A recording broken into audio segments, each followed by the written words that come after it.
Alrighty, hello everybody, this is Mega Minecraft here, and welcome to a quick little factions and base tutorial for Plans, Tech, and More Reborn. This is just a quick guide to show you guys quick tips on how to make faction bases with claimed land, because I'm noticing a lot of people are starting to join the server, build underneath ground. Now that /near is just 200 blocks, they instantly get detected. Once they get detected, they just quit the game, and then once they quit the game, well, they don't really come back, and they don't really get to enjoy the full experience. So I am here to at least help provide all the information that I know of, including all the cannons that I use and base defenses that are actually possible now, that because a lot of the options have been limited due to the most recent update. So with that being said, okay, first thing to know is that if you hit F9 twice, you can see it actually provides you with these little blocks, but if you hit F9 only once, so this is one chunk, and whenever you do /F claim, /F claim 1, stuff that was removed recently, you guys probably can't tell the difference. That's pyrotheum, that's lava.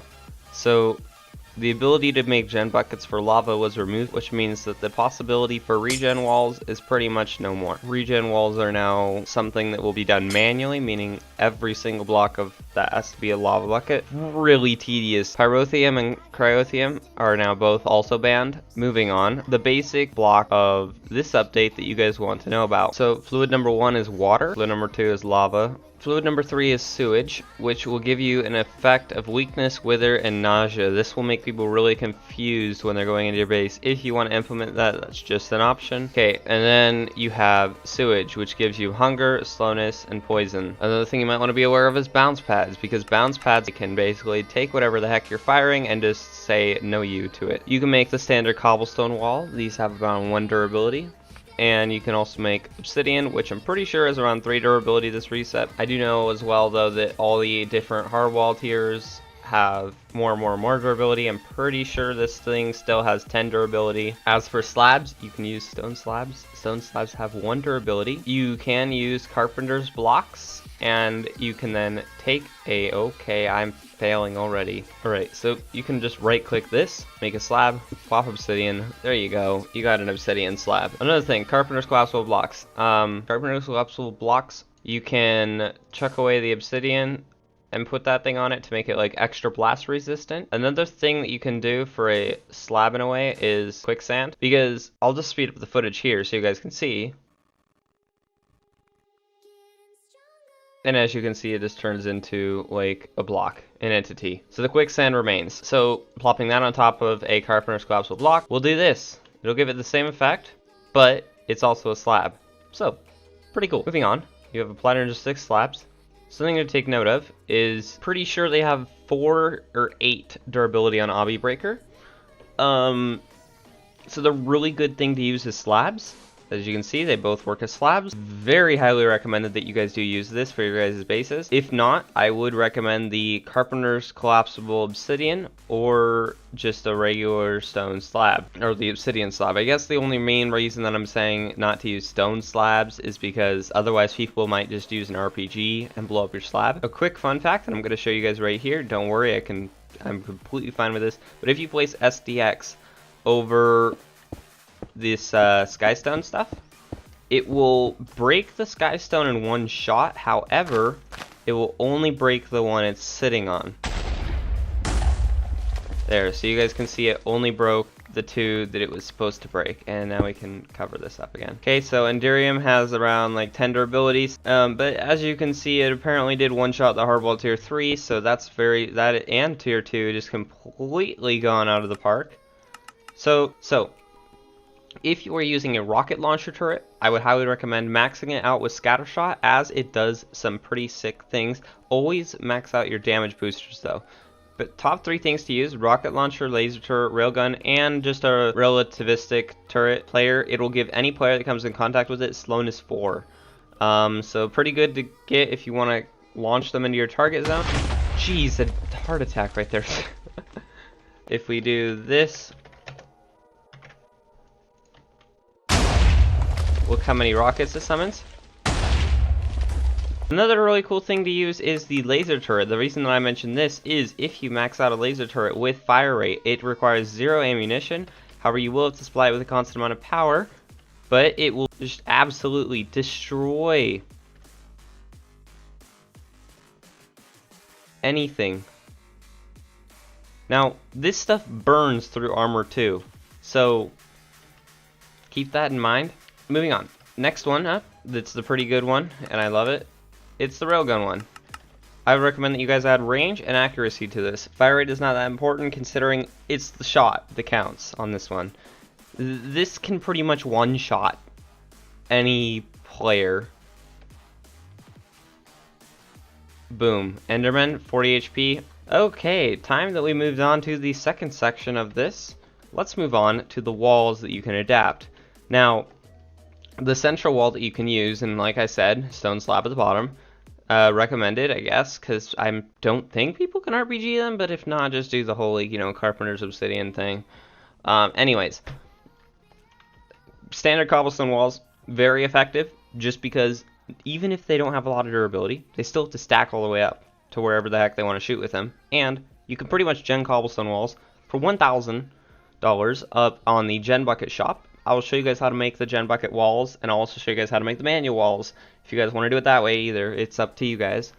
11, that's only 11 out of the 16 blocks in a chunk, and you already have, what, 5 walls? You can practically fit 7 walls per chunk. As you can see here, it's literally the same method, just using obsidian, standard flat walls, wrap walls, whatever you guys want to call them. Easy as that. Next wall up here, we got the regen wall. This has water inside of it. As you guys can see, you have lava pouring down the edges like this.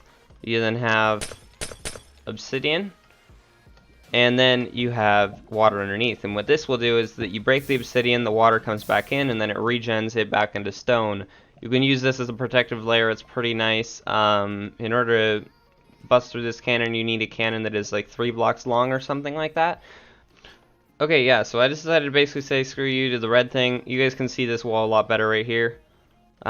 Despite the water might be glitching out a bit, but you guys can definitely see what's going on now. So the standard wall design that you might want to use is water, wall, lava, wall, water, wall, lava, wall, water. And I just say that because essentially what it does is that whenever people stack up on the lava over here, after they break through a wall, a hole in your wall, like let's say they break through a hole in your wall right here, you can see once that happens, it'll come out and it will make this. And even once they break this thing, so even once they break this, and you break this, you're still going to have a problem with it wanting to occasionally, yeah, still do that. And it'll just keep on doing that. So you'll eventually just be, you'll just essentially be stuck because your water will start doing that, and then it will fold in and it will cause a random mess, and it's an annoying thing to do. If you are in favor of sand walls, this is how you do them. But yeah, just, you know, just letting you guys know for future preference. Over here, this is a standard chunk, as you can see by the red lines indicated right here. This is a standard chunk, and you can have on the outside of your base right here will be marked with these slabs, and then you can have 1, 2, 3, 4, 5, 6, 7, 8 walls per chunk. We can take away this because that is the end of the chunk. And now that that's the end of the chunk, let us look at what we need to do. So up here, we're just going to pretend that this is 250. Okay, so you're going to want to get a block that's definitely vein mineable. And then you're going to want to make sure that these holes are like directly above it. And I'm going to insert a clip right now of going onto the server, clicking on Gen Buckets, grabbing your cobblestone, sand or obsidian walls, depending on how rich you are in the monies from all the drugs and whatnot that you guys are selling. But applying them into here, just right clicking every single bucket on every single dang slot, going like that, going all the way along, and then you know, you do your thing. But once you do that, what you want to do is grab out a pick, hold on your vein miner key, and boom. And then all your walls will be formed.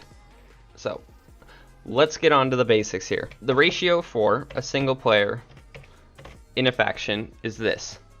0 land, 30 max power, 30 power, and 30 max power. Now I'm going to show you guys 2 types of situational bases. One is if you're a PvP person.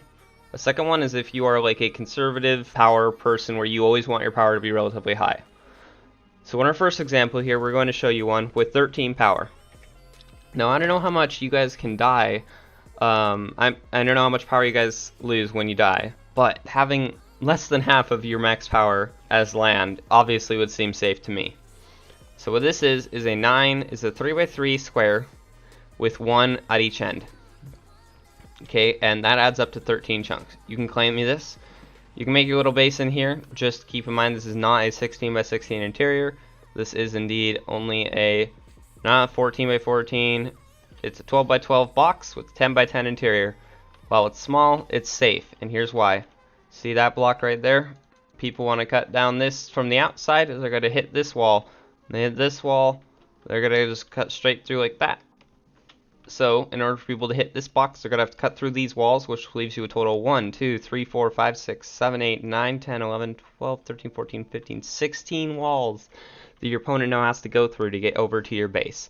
And remember, this includes slab busting everything. You need to also have them stack up to 250 or 240 or 230 or wherever. Section off your box, like let's say at Y50, you just put an obsidian layer over, and then you set like one home under and then one home up above it. So if people do raid your lower part, they can't raid up your upper part yet. Just keep this in mind. This is a pretty good base design to use for only having 13 chunk. As you can see, if I pull up my F3 real quick, if we come on down here, you can see this is the edge where you have the slab and the outer water. So that being said, people cannot just place TNT on your outer wall and just blow it up. This does indeed protect that feature. This is a 9 chunk right here. This is a 45-degree regen wall. This is the, so basically you put your box in the middle, and then you would just have this lava coming all the way down like this. And then underneath it, you would have all your water. Of course, the negatives of this is that people can, shoot over and get in, because that's a dry shot. But they shouldn't be able to do that considering you pull this thing up to 256 or whatnot. As for the next one, this one is a 21 chunk base, okay? This is a good base for a single person, part of a solo man faction to make all on his own. You can do this and you will be scoring yourself a pretty good shot at a protective base.